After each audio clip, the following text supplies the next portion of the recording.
What is up, ladies and gentlemen, and welcome back to another episode of the Chokehold Hour. As always, I am your host, Nate, and this week we're going to be doing what we always do, and that is going over the fights that we have coming up in the Ultimate Fighting Championship this weekend. We have the main event in Rafael FIziev taking on Mateusz Gamrot, an incredible fight, one of your classic striker versus grappler matchups where you have Rafael FIziev, the Muay Thai practitioner, taking on Mateusz Gamrot, the relentless wrestler who does not stop chasing you around that octagon, attempting to take you down until he succeeds in doing so. I think this is going to be an absolute barn burner where the two men are pushed to their absolute limits, and cardio is really going to be a key factor, I think, in this fight. Who will prevail, the striker or the grappler? Only time will tell. We will find out, but you all will hear my pick soon enough at the end of this video when I tell you who I think is going to get the job done. Of course, first, before that, we're going to go over this card, do a little preview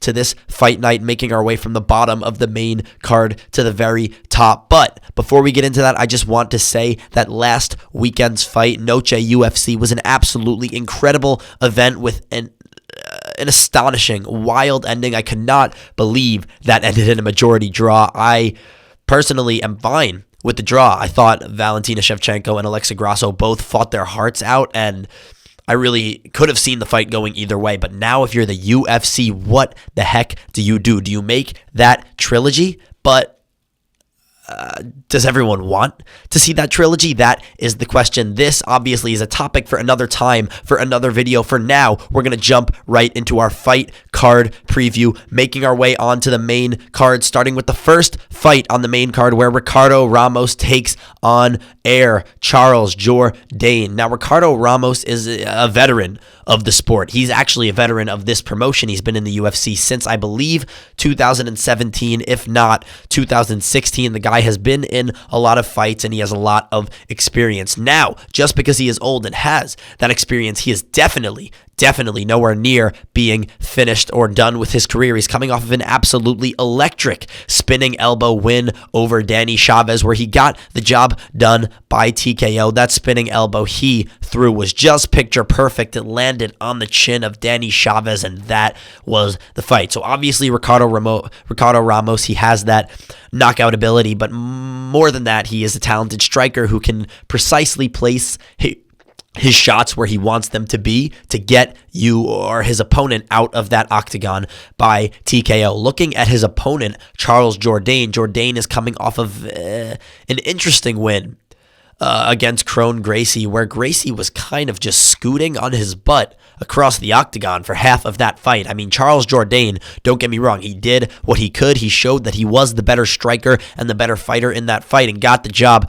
done by decision, but it was hard for him to show everything he can do and the full extent of his skill set due to the lack of skills on his opponent's end in Kron Gracie, who really ended up embarrassing his family name, scooting across that octagon floor, just not really posing much of a threat towards his opponent, which was Charles Jourdain. But Jourdain got the job done, and he looked as good as he could have doing it against an opponent who wasn't that game. It's hard to show your skill set when your opponent does not come to fight, they come to run. And that was what Kron Gracie was thinking. That was his mindset going into this fight. It was grapple or nothing for him.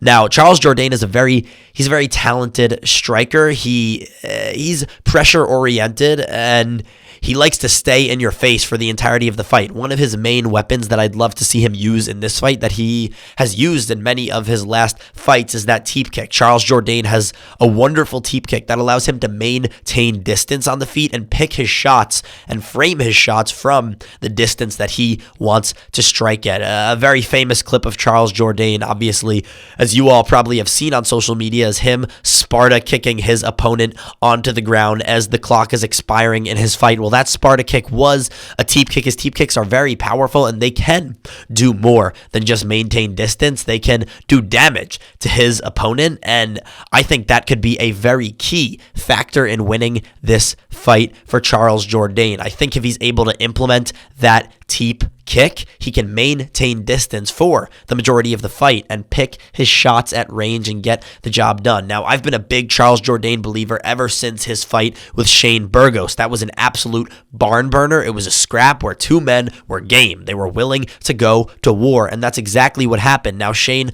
Burgos was winning that fight early in the first 2 rounds, but then in the third round, out of nowhere, Charles Jourdain came alive and absolutely beat the brakes off of Shane Burgos, showing us his true potential and skill as a fighter. Now, he did lose that fight by decision because he was so far behind on the scorecards after those first 2 rounds, but in the third round, he just looked like a total different fighter, and if that same fighter shows up against Ricardo Ramos, I think Charles Jourdain gets the job done by decision here. Now, I know Ricardo Ramos is a veteran of the sport. Like I said, he's coming off of an electric win, but when you've been fighting in the UFC, such a high-level promotion since 2017, you are worn out. Your brain is worn out. Your chin is worn out. You have taken and accumulated more damage throughout your career than the average fighter. Ricardo Ramos is not just any fighter. He is a veteran of the sport, and that does bode well for him on the experience end of things, but in actual freshness and fighting ability,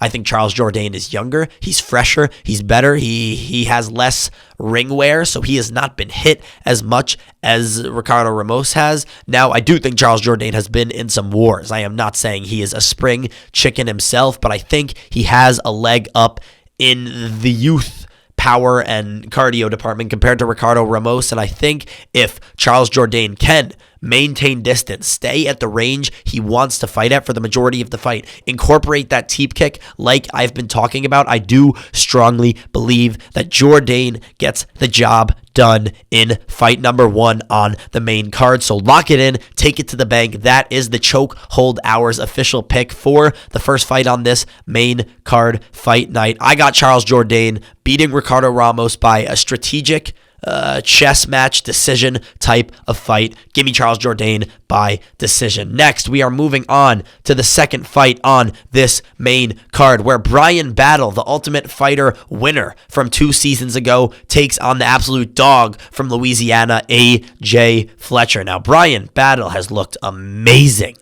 as of late. He's coming off of a dominant 14-second knockout victory over Gabe Green, where Gabe Green came out swinging, and Bryan Battle was just like, okay, if you're going to come at me all reckless abandonment, kill or be killed mindset, I'm going to stay within myself, stay within my game plan. I'm going to wait for you to make a mistake while you're being wild, and I'm going to capitalize, which is exactly what Battle did when he landed a hook and knocked Gabe Green out cold in the same amount of time that Conor McGregor knocked out Jose Aldo. Now, Bryan Battle is a very talented prospect in my opinion. His one loss in the UFC comes to Rinat Fakhretdinov. Now, Rinat, in my personal opinion, is a future champion. After watching what he did to Kevin Lee in their last fight, that was just unbelievable. It was like a man fighting a baby. It was really not fair. Rinat just looked stronger, more composed, more powerful. He applied pressure early and often, landed a nice straight right hand, which dropped Kevin Lee and really could have justified a stoppage of the fight right then and there. But the fight went to the ground and Rinat ended up choking Kevin Lee to sleep, like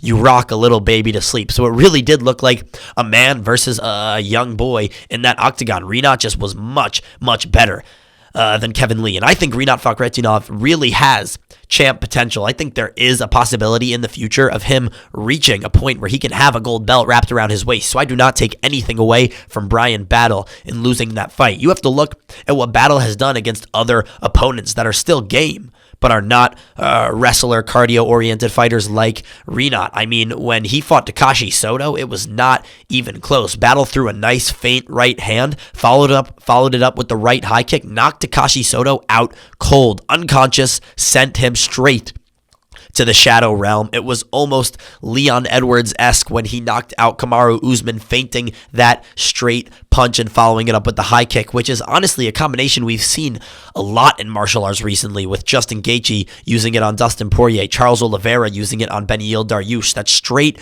right or left hand followed up with the same side high kick is dangerous. And Bryan Battle has that skill and tool in his arsenal. Bryan Battle is a very good striker. Now, on the other end of the octagon, we have AJ Fletcher. Like I said, he is from Louisiana, hails from the same home that the great Dustin Poirier does. AJ Fletcher, if I could use one word to describe AJ Fletcher, that word would be D-A-W-G. AJ Fletcher is a dog. AJ Fletcher likes to get comfortable in the pocket. He likes to lure you in to a brawl, and he likes to swang and bang. Now, he's coming off of a win over Themba Gorimbo, I apologize. But Themba is the guy, as you all know. He got help. The Rock actually just bought him a house. He struggled, lost to AJ Fletcher in his UFC debut, came back, bounced back, got the job done in his next fight, and got a lot of support from the MMA community after being abandoned by his team and coaches after losing, even his friends and family after losing that first fight. So that's a real success story there. But either way, AJ Fletcher did beat Themba handily. But before that, he got dog walked by Angie, the last Ninja Lusa. I mean, that fight was not even close. I think Angie outstruck AJ by almost 100 total strikes. I mean, AJ Fletcher just could not keep up with the output of the last Ninja.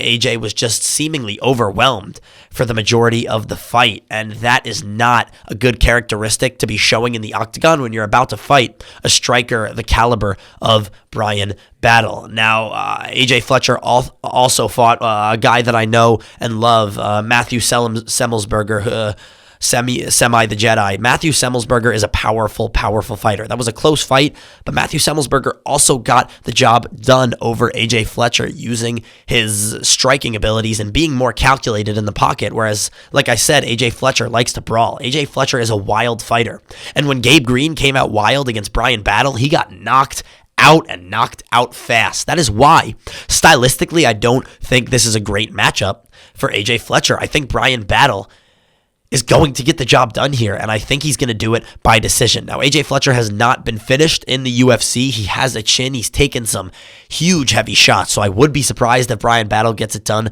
by TKO, but I do think Battle is going to be consistently touching AJ Fletcher up, tagging him throughout the fight from range at distance, and he will get the job done by decision. Now, remember, if Bryan Battle has to wrestle, he can absolutely do so. When he fought Gilbert Urbina in the Ultimate Fighter finale, he got hit a couple times in that first round, but he came back in the second round, got the job done by submission. So Bryan Battle is not a one-trick pony. He does not just have one tool in his arsenal. He is a multifaceted fighter who can do many things within the doors of that octagon, within the cage. Bryan Battle is very talented, and for that reason, I'm going with Bryan Battle. I think AJ Fletcher is going to come out wild. I think he's going to come out swinging. Bryan Battle is going to stay composed, and AJ Fletcher will get caught. I do not think he's going to go down, but I do believe strongly in my heart that he will get caught consistently, and Bryan Battle will ride his way to a dominant 3-round decision victory. Lock it in, take it to the bank. Give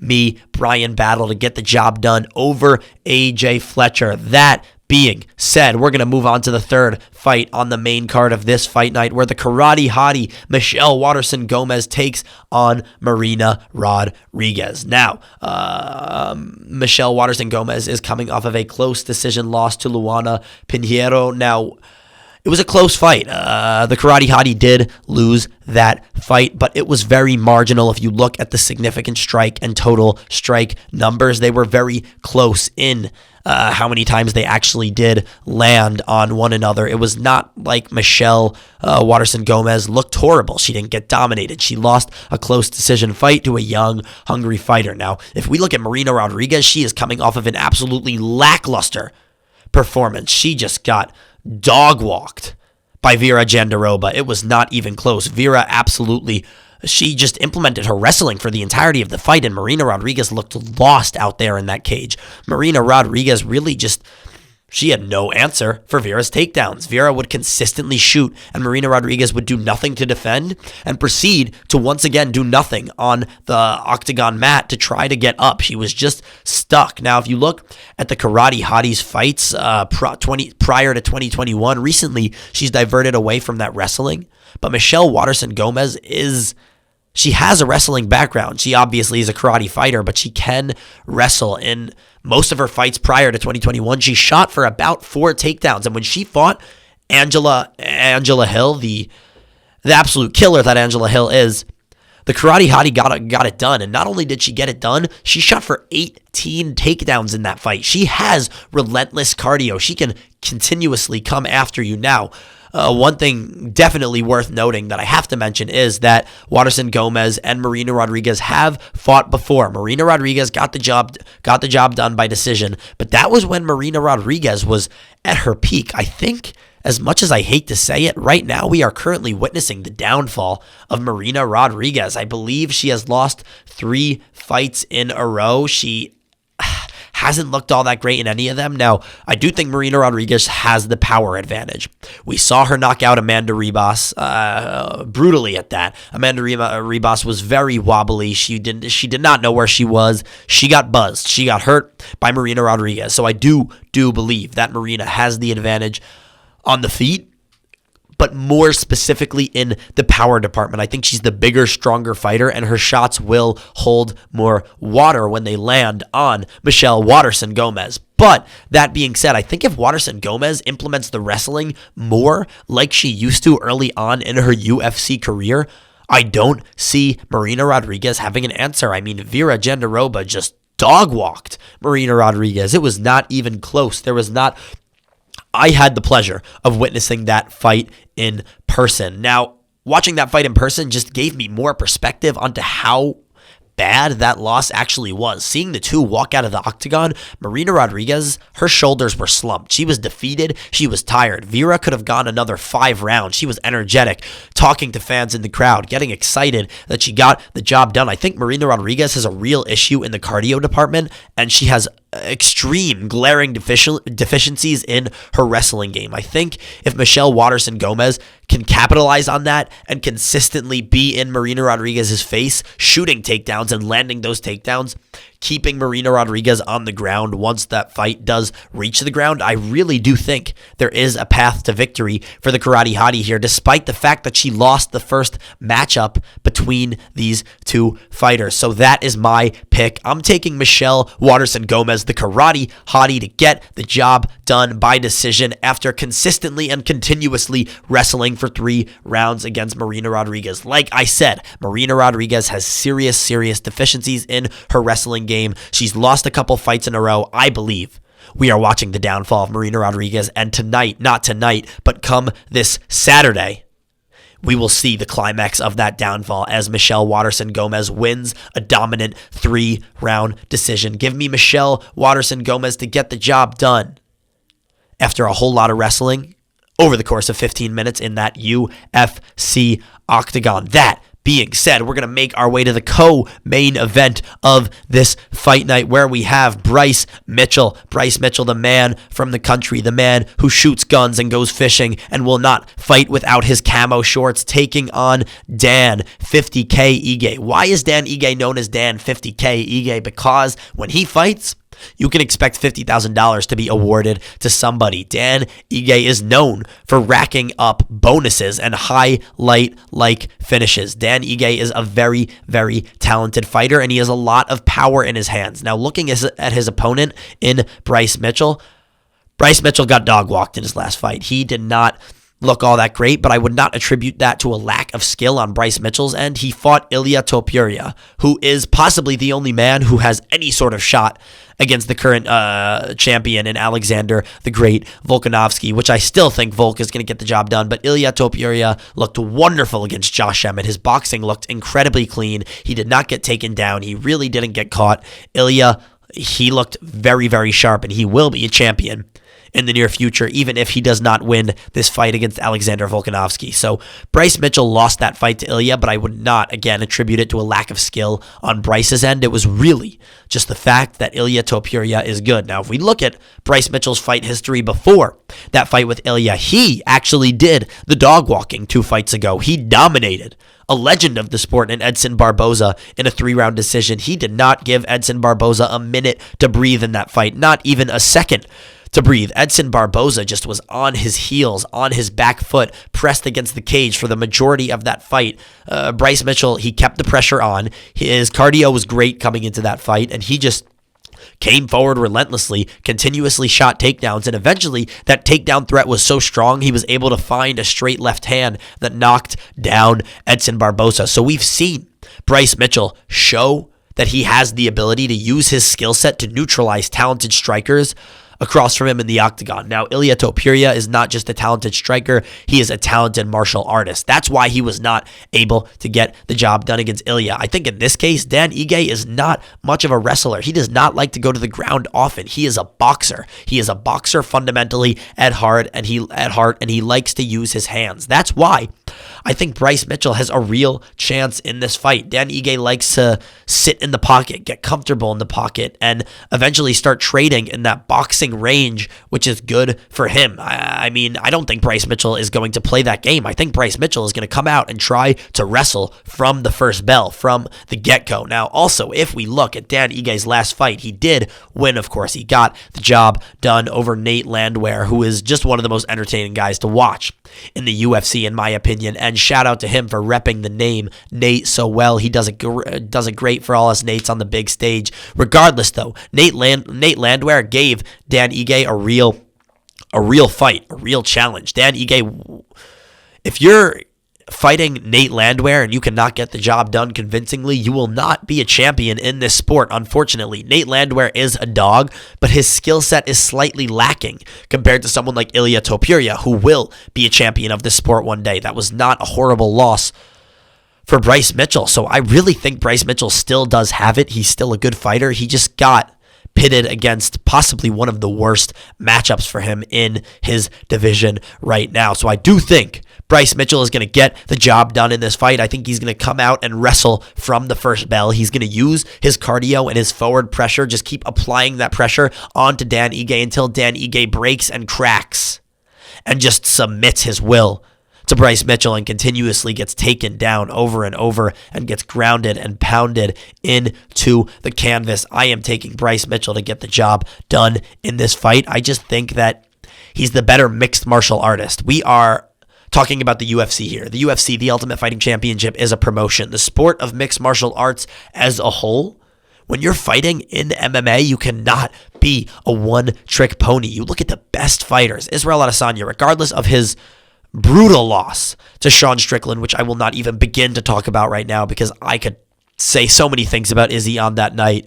But nonetheless, Israel Adesanya did not become champion and hold that belt for so long just because he was such a talented striker. His takedown defense was off the charts. It was near impossible to take Israel Adesanya down at the middleweight division. Dan Ige has not shown much outside of his boxing to prove to me that he is put together prospect in the sport of I can't even say prospect because of the amount of times he has fought at this point, but he hasn't shown me that he is multifaceted enough to fight with a guy like Bryce Mitchell, who dropped Edson Barboza on the feet, has the cardio, is a wrestling-based, wrestling-heavy fighter. I think Bryce Mitchell is just the better martial artist here, and I think his style, like I said before, styles make fights, and in this case, I think Dan Ige's style plays right into the hands of Bryce Mitchell. So for that reason, I'm taking Bryce Mitchell to get the job done by decision in this co-main event. I just believe Bryce Mitchell is going to wrestle from the get-go, apply that pressure, use his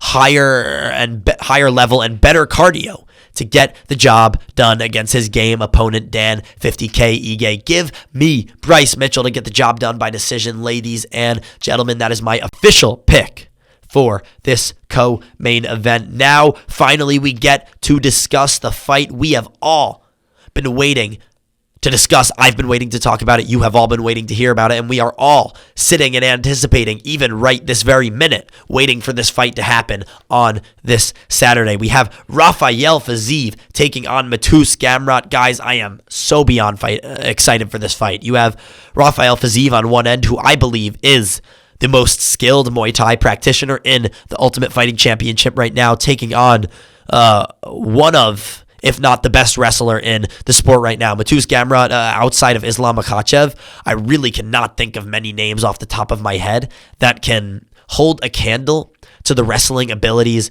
that Mateusz has. He is so relentless. His pressure is unbelievable. His cardio is off the charts. Mateusz Gamrot is a very, very, very talented wrestler. So this fight is just kind of one of those questions. Who prevails, the striker or the grappler? Who is better at their specific discipline, where they can implement that discipline and make it the majority of the fight, so they're fighting their fight rather than being uncomfortable in their opponent's comfort area. So obviously Rafael FIziev is coming off of that absolute barn burner against Justin Gaethje, where the two men went to war at the lightweight division over 3 rounds. Both men were hurt on multiple occasions, but Justin Gaethje, I just want to say, Justin Gaethje is in peak form right now. He looked wonderful against Dustin Poirier and just as good against Rafael FIziev. If Justin Gaethje is going to become a champion in this sport, an undisputed champion at that, the time is now. Rafael FIziev fought peak form Justin Gaethje. He fought Justin Gaethje at the best he has ever been in his career, and he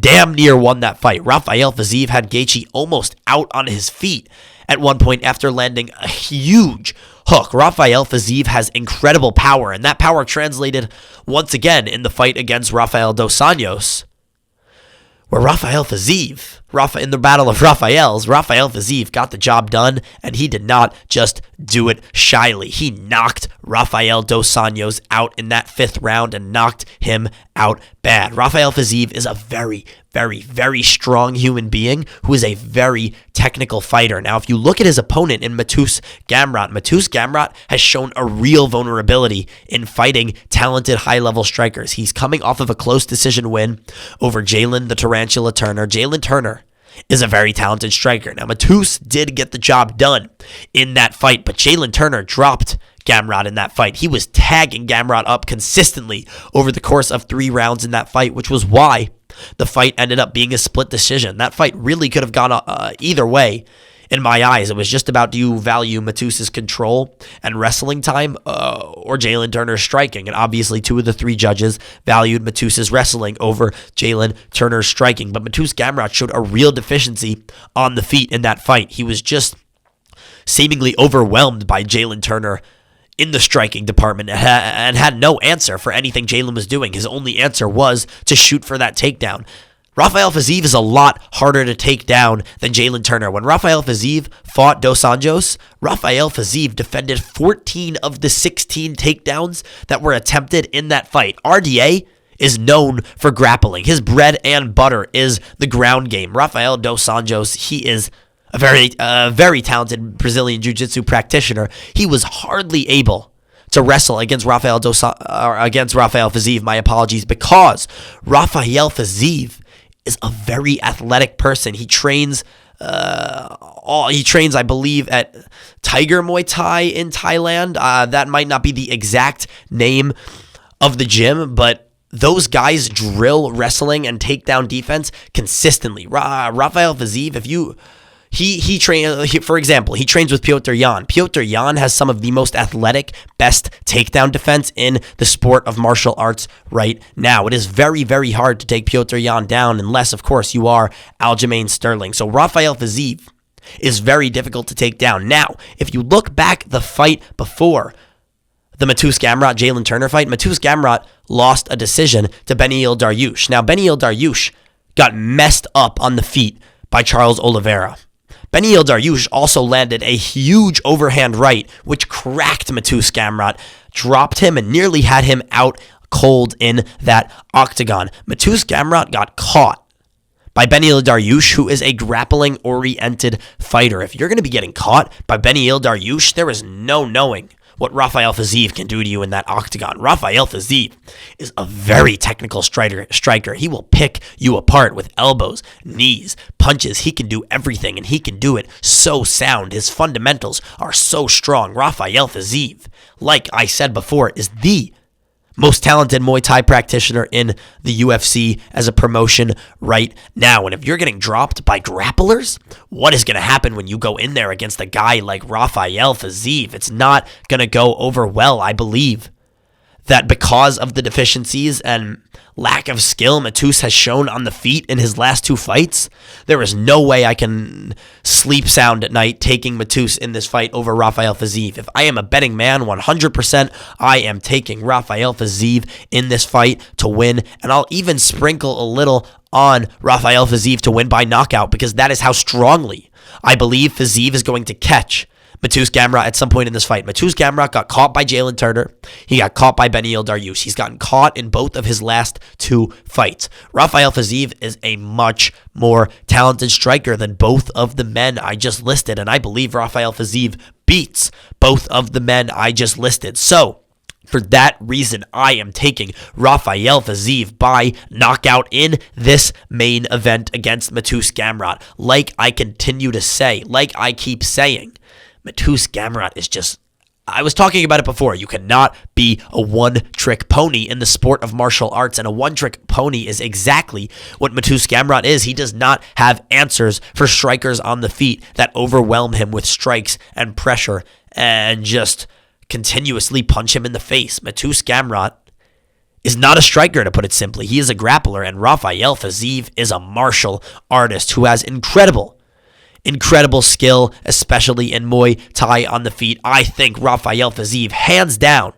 catches Mateusz Gamrot at some point in the 5 rounds of their fight. And the fact that that fight is 5 rounds just makes me more convinced that Rafael FIziev is going to get it done by knockout. It's just too much time for such a talented striker to not knock out such a lackluster striker, even though this is the best promotion in the world. Mateusz Gamrot cannot hang with the best on the feet, and for that reason, I'm taking Rafael FIziev to get the job done by knockout in this Fight Night main event. Give me Rafael FIziev. He is just way too good, way too strong. I am a huge Rafael FIziev believer, and you heard it here first, right here on the Chokehold Hour. This podcast, this host, myself, Nate Bilgray, I believe in my heart Rafael FIziev will one day be the lightweight champion in the UFC, in the Ultimate Fighting Championship. So, thank you so much for watching, ladies and gentlemen. The Chokehold Hour, as always, is much appreciative of all the support and all the love. And I know I have not been making videos as much recently. That is my apologies. I got back to school and I've been a little overwhelmed with my workload. I've been doing a lot of podcasting and journalism aspect things, just not in the world of martial arts. I did make a 50-minute SEC preview the other day. It's just a little talk show with a classmate of mine where we discussed how we thought the matchups in SEC football were going to go down this past weekend. If you want to check that out, head over to the ESPN Gainesville Facebook. It's one of the most recent posts on the feed for ESPN Gainesville. It's just a Facebook Live that is in the feed. You'll see me as the right on the screen when you are scrolling on the feed. So if you want to check that out, head over to ESPN Gainesville's Facebook. But yeah, I've been really just swamped here at the University of Florida because obviously I am in the journalism school, and the journalism program here at UF is no joke. They have so many opportunities for you to get involved and just become a better journalist. So I've been trying to take advantage of that, but I have to remember I can't stray from this podcast because as much as I want to be a journalist, MMA and fighting is my one true love. And if there's anything I want to do in this world, in this life, that is be a high-profile journalist in the world of martial arts. So y'all can expect content weekly from here on out. Hopefully, every Monday I will be making a video because I have a real nice podcast room rented out for Mondays from 2 to 4 in the journalism school at the University of Florida. But anyways, thank you all so much for watching once again. And remember, Rafael FIziev is that guy, future champ. He is getting the job done this weekend. That is the Chokehold Hour. Thank you, ladies and gentlemen, for tuning in.